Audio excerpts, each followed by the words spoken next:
If you follow this sleep routine that I'm about to give you for 7 days, a week, you will feel superhuman. You will feel so much better. You will basically be a different person.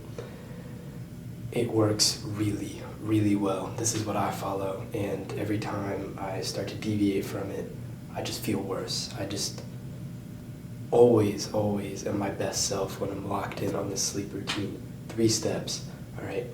The first step, it starts in the morning, okay? Your sleep routine starts with what you do when you wake up. A lot of people don't realize that what they do in the morning after they get out of bed determines how well they sleep at night, just as much as what they do before bed, all right? So the first thing is AM. You're gonna do 3 things, all right? Right away when you wake up, the very first thing, and remember this every single day for the rest of your life, all right? To guarantee good sleep, get sunlight immediately when you wake up, all right? The first thing on your mind when you get out of bed should be, let me go get sun. Let me go get sun right in my eyes. Of course, you can go to the bathroom, do whatever else you need to do real quick, but as soon as you're awake, you need to be out the door getting sunlight in your eyes.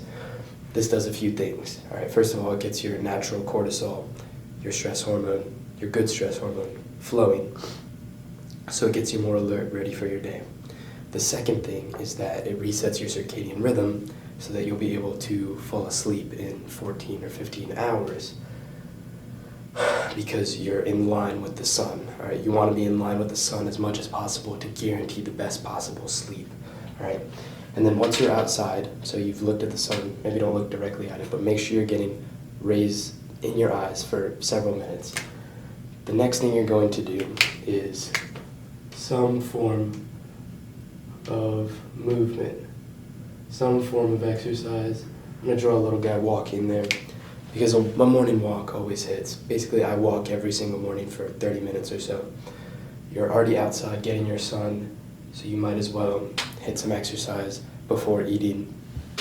And I've read a bunch of things about how, morning exercise helps your sleep at night, and I've tried it for myself, and it works really, really well when you get 30 minutes of light exercise in the morning before you eat. So a walk, it's low intensity, it's not gonna, deplete your energy, raise your cortisol, it's gonna lower your stress hormone, and it's just relaxing, right? It's easy, it's fun. You can also go for a bike ride, go for a swim, do some light, easy exercise in the morning for around 30 minutes after you get your sun. And then the third thing, so you need to do these 3 things in the morning. The third thing is eat.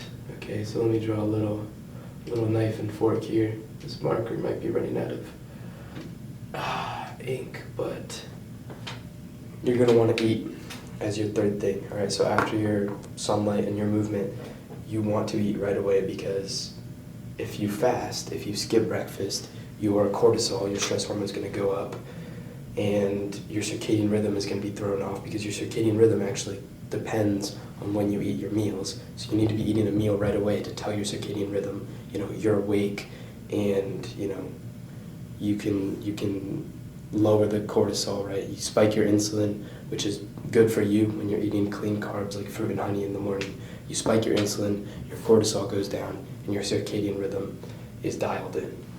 All right, so make sure you do those 3 things as your morning routine right when you wake up. The second step, all right, this is what you do at night. This is the PM routine, right? This is just as important as the morning routine. The morning routine might even be more important, but this is still very important. What you're gonna wanna do is take a hot shower around an hour before bed. All right, so my bedtime is 9:30, and I take a hot shower at around 8:30. I used to think that maybe you should add in a cold shower, after your hot shower, a contrast shower basically, but I've realized that hot showers might just be more effective at relaxing you, getting ready to fall asleep faster, and so a hot shower works really well. I've noticed for the past few days I've been taking hot showers, and around an hour before bed does the trick. All right, so you're relaxed, you brush your teeth, do whatever else you need to do in the bathroom, but the hot shower is very important. All right, and then the Second thing you're going to do is read. All right, let me draw a little book here. I'm an artist right now. All right, there, little book. And this is a fiction book, okay? You're not reading nonfiction, overwhelming your brain with information right before you're gonna go to sleep. No. You are reading a fiction book, which is gonna relax you. It's gonna activate parts of your brain that help you fall asleep and, sleep better. And it's good for you, right? It's good to read fiction before bed, and it's gonna help you sleep. Most definitely, all right? So once you've taken your hot shower, you've probably journaled. You should be journaling at night too, to get all your thoughts out. And you've read your fiction, which is going to relax your brain. The last thing you're going to do when you get in bed, I typically do this when I'm in bed, is a 4-7-8 breathing routine. So you're going to breathe in for 4 counts, right? Then hold it for 7 seconds and breathe out for 8 counts, okay? So what this does is it's a longer exhale than inhale, so it's going to clear the carbon dioxide from your system, help you get, oxygen more efficiently to the rest of your body, and it relaxes you really, really well. I've noticed I fall asleep so much easier after I do 5 to 10 of these when I get in bed. It's really, really effective. I'm not 100% sure why, but you have to try it, and you'll fall asleep so much easier. All right, so this is the evening routine. You do 3 things in the morning, 3 things in the evening, and they're both very, very important, so you need to follow both of these. And then the last thing is a bedtime alarm. So, you're going to set 2 alarms, actually. 2, here, let me use the other. 2 alarms. All right, now the first alarm is going to be your bedtime alarm. All right, so this alarm, when you're doing your routine, all right, this should go off at the end of your routine, and it's going to tell you to get in bed, basically. You set an alarm for, mine goes off at 9:30 p.m. every night. Let me show you, actually, on my phone. Well, I have 1 alarm to start my routine, my bedtime routine, and then 1 alarm that tells me to get the hell in bed, all right? Because you need to be consistent with your sleep. You need to be as consistent as possible, going to bed at the exact same time every day. And the best way to guarantee that you do that is to set a bedtime alarm. Everyone sets an alarm for when they wake up, but no one sets an alarm for when they go to bed. All right, but that's the real secret to good sleep, is getting into bed as soon as your alarm goes off every single night. You want to set it early in the evening. All right, so you're doing your evening routine early in the evening. I would say you need to be in bed before 10 p.m. because you want to get pre-midnight deep sleep. All right, this is the deepest sleep that you get all night, right? And if you stay up past midnight, you're not going to get any of it. It's the sleep that repairs your muscles, boosts your brain function, releases testosterone, all sorts of good things that you really, really want to maximize that window of deep sleep. All right, so when your alarm goes off, so before 10 p.m. at the latest, that alarm goes off, you get into bed, right? Every single night. That's the most important thing, is consistency. And then your second alarm is going to be the alarm that wakes you up, all right? So your AM alarm, your wake-up alarm. So this should be 10 hours after your bedtime alarm. So if my bedtime alarm is 9:30, my wake-up alarm is 7:30, which it is. All right, you're going to spend 10 hours in bed.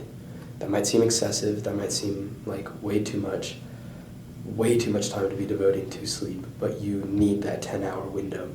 People don't realize that, they waste a good amount of time in bed not actually sleeping. So if they get in bed for 8 hours, they only spend 7 hours sleeping. So you want to get in bed for 10 hours so you can guarantee 8 to 9 to 9.5 hours of actual sleep. People will say, oh, you only need 7.5 hours of sleep at night. You don't. You need at least 8. 8 is the minimum for everyone. Everyone needs 8. But if you are growing like me, I'm still, 18, so I still have, growth, right?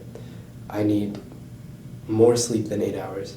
I'm also training, so if you're lifting in the gym, no matter how old you are, you should be lifting in the gym anyways. If you're lifting in the gym, you need more than 8 hours to recover fully for muscle growth, for strength. You need more than 8 hours. 8 to 9 to 9.5 hours is guaranteed if you can get a 10-hour window of time in bed. All right, so spend 10 hours in bed. This is a 10-hour difference right here. 10 hours. All right? Very important. Spend these same 10 hours in bed every night because it's regulated by these two alarms. All right? Your bedtime alarm goes off, you get into bed, and then you get out of bed when your morning alarm goes off. And that's 10 hours in bed to guarantee you a very consistent 9 hours of sleep every night. All right, so follow these 3 tips. This exact sleep routine is going to guarantee you the best possible sleep. All right, this is what I've found has worked really well for me. Wake up, get sun, move, and then eat. And then in the evening, take a hot shower, read, and do your breath work. And then set your 2 alarms, all right? That's how you guarantee insane sleep, and that's how you become superhuman. Sleep determines everything. So lock in on your sleep. Thanks for watching.